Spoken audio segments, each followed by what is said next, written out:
Hi friends, welcome back to Navjot vlogs. ఎట్లున్నారు? అందరూ మంచిగుండ్రా? వినాయక నవరాత్రి ఉత్సవాలు 7వ రోజు శుభాకాంక్షలు అందరికీ. ఇక ఇదైతే 6వ రోజు జరిగిన పూజ అండి. చూడండి మా వినాయకుడు ఎంత బాగున్నాడో, గల్లీ వినాయకుడు. ఇంకా మేమైతే పూజలో కూర్చోవాలనుకుంటున్నాం. మరి ఎప్పుడు దేవుడు దీవెనలు ఇస్తాడో తెలీదు. అప్పుడైతే పూజకు కూర్చోవాలన్నమాట. ఇక నేనైతే మా ఫ్రెండ్స్తో ఒక ఫోటో అయితే దిగేసిన. చూడండి, గణపతి పూజ అయితే చాలా బాగా జరిగింది. ప్రీవియస్ వీడియోలో చెప్పాను కదా మా దగ్గర ప్రసాదాలు బాగా పెడతారని. ఇప్పుడైతే ప్రసాదాలు చూపించబోతున్నా. ఇక మా గ్యాంగ్తో అయితే దిగిన ఫోటో పెడుతున్నానండి. చూడండి, వీళ్ళందరూ మా ఫ్రెండ్స్ అన్నమాట. ఇంకా ఉన్నారులే కానీ వాళ్ళతో పాటు దిగలేదు, ఉన్న వాళ్ళతో దిగేశాను అన్నమాట.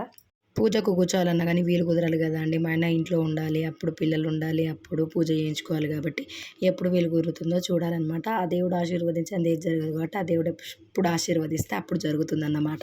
ఇక అందరూ అయితే దేవుడి దగ్గర దర్శనానికి వెళ్తున్నారు. ఇక తర్వాత భోజనాల దగ్గరనైతే చూడండి ఎంతమంది వచ్చారో.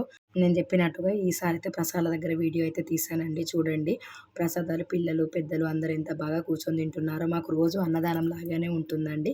వీడియో నచ్చితే కనుక లైక్ చేయండి, కామెంట్ చేయండి. నెక్స్ట్ వీడియోలో కలుద్దాం. ఉంటాను, బాయ్.